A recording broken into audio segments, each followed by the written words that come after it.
ശഅബാൻ മാസത്തിന്റെ വില നിനക്കറിയാത്തത് കൊണ്ടാ ചെറുപ്പക്കാരാ. മോനെ, നിനക്ക് ഈ മാസത്തിന്റെ വില നിനക്ക് റമദാൻ മാസത്തിന്റെ മഹത്വമല്ലേ അറിയൂ? എങ്കിൽ ഈ ശഅബാൻ എന്ന് പറയുന്ന ഈ മാസത്തിനൊരു മഹത്വമുണ്ട്. അല്ലാഹുവിന്റെ പ്രവാചകൻ പറയുകയാണ്, ശഅബാൻ ഹുവൽ മുകഫിറൂ. മോനെ, അല്ലാഹുവിന്റെ റസൂല് പറയുകയാ, ഈ മാസം പാപം പൊറുക്കുന്ന മാസമാണെന്ന് ആദരവായ പ്രവാചകൻ നബി മുഹമ്മദ് മുസ്തഫ സല്ലല്ലാഹു അലൈഹി വസല്ലമ തങ്ങൾ പറയുകയാ, മോനെ, ഈ മാസത്തിനൊരു പ്രത്യേകതയുണ്ടടാ. റമളാൻ മാസത്തിൽ മാത്രമല്ല പാപം പൊറുക്കുന്നത്, റമളാൻ മാസത്തിൽ മാത്രമല്ല പാപം പൊറുക്കുന്നത്. മോനെ, ശഅബാന്റെ മാസമുണ്ടല്ലോ, മുത്തുനബിയുടെ മാസമല്ലേ. ഈ മുത്തുനബിയുടെ കയ്യിൽ പിടിച്ചല്ലേ നിനക്ക് സ്വർഗത്തിൽ പോകേണ്ടത്. ഈ മുത്തുനബിയുടെ ശഫാഅത്തല്ലേ നീ കൊതിക്കുന്നത്. ഈ മുത്തുനബിയുടെ കയ്യിൽ നിന്നല്ലേ ഹൗലുൽ കൗസർ വാങ്ങി കുടിക്കേണ്ടത്.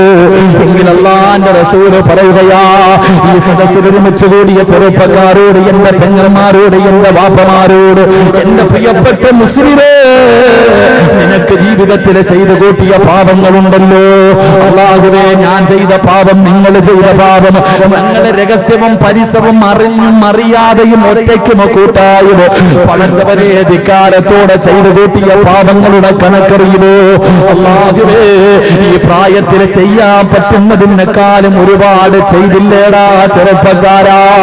ഈ സദസ്സിലിരിക്കുന്ന 60 വയസ്സുള്ള വാപ്പ ചെയ്യാത്ത പാപം നിന്റെ 25 വയസ്സിന്റെ ഇടയിൽ ചെയ്തില്ലേടാ ചെറുപ്പക്കാരാ. 20 വയസ്സിന്റെ ഇടയിൽ ചെയ്തില്ലേടാ ചെറുപ്പക്കാരാ. നിന്റെ പ്രായം ചെന്ന നിന്റെ ഉമ്മ ചെയ്യാത്ത പാപം, എന്റെ പ്രിയപ്പെട്ട പെങ്ങളെ, 50 വയസ്സുള്ള നിന്റെ ഉമ്മ ചെയ്യാത്ത പാപം 18ാമത്തെ വയസ്സിൽ ചെയ്തു പോയ പെങ്ങളെ എവിടെ കൊണ്ടാ കഴുകിക്കളയുന്നത്? ഏത് കഅബാലയത്തിന്റെ കില്ല പിടിക്കാരാ? അതുകൊണ്ട് ജീവിതത്തിൽ പാപങ്ങളുടെ കൂമ്പാരവുമായി നടക്കുന്നവരോട്, പാപങ്ങളുടെ കൂമ്പാരവുമായി നടക്കുന്ന എന്റെ പ്രിയപ്പെട്ടവരോട് ഒന്ന് കഴുകിക്കളയണ്ടേ, ഒന്ന് കഴുകിക്കളയണ്ടേ ചെറുപ്പക്കാരാ. ഈ പരിശുദ്ധമായ ശഅബാൻ മാസമുണ്ടല്ലോ, ഈ മാസത്തിൽ പടച്ചറപ്പിന്റെ മുന്നിൽ തന്റെ ഇരുകരങ്ങളും ഉയർത്തിയിട്ട് ഏതെങ്കിലും ഒരു പാതിരാത്രി അല്ലാഹുവിന്റെ ദർബാറിലേക്ക് നിന്റെ കൈകൾ ഉയർത്തിയിട്ടൊന്ന് കരയാൻ കഴിയോ? ഓരോന്നായേറ്റ് പറയടാ.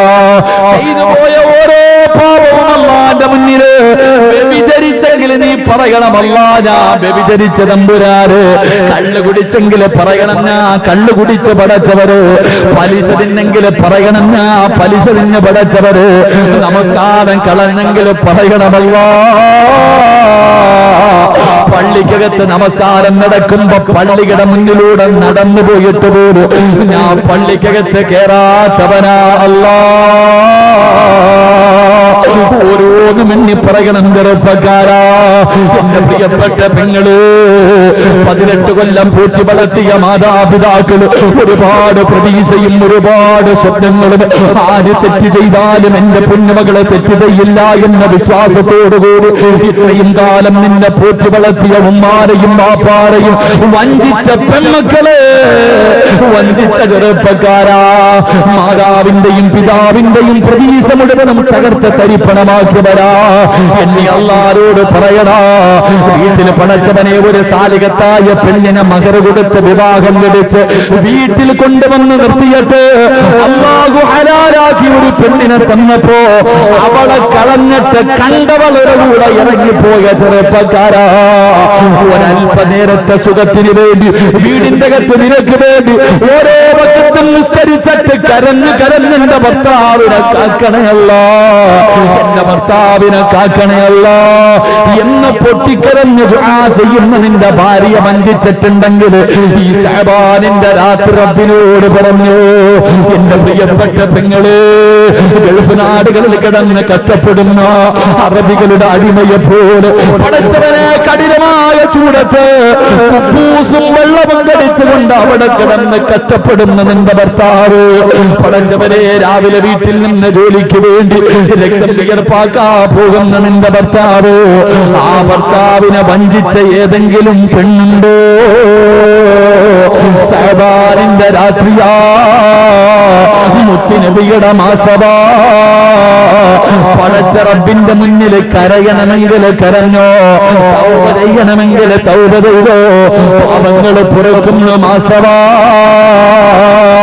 ഒരു പേടിയും വേണ്ട, ഒരു ലജ്ജയും വേണ്ട, നാണമില്ലാതെ റബ്ബിന്റെ മുന്നിൽ ഏറ്റു പറഞ്ഞു.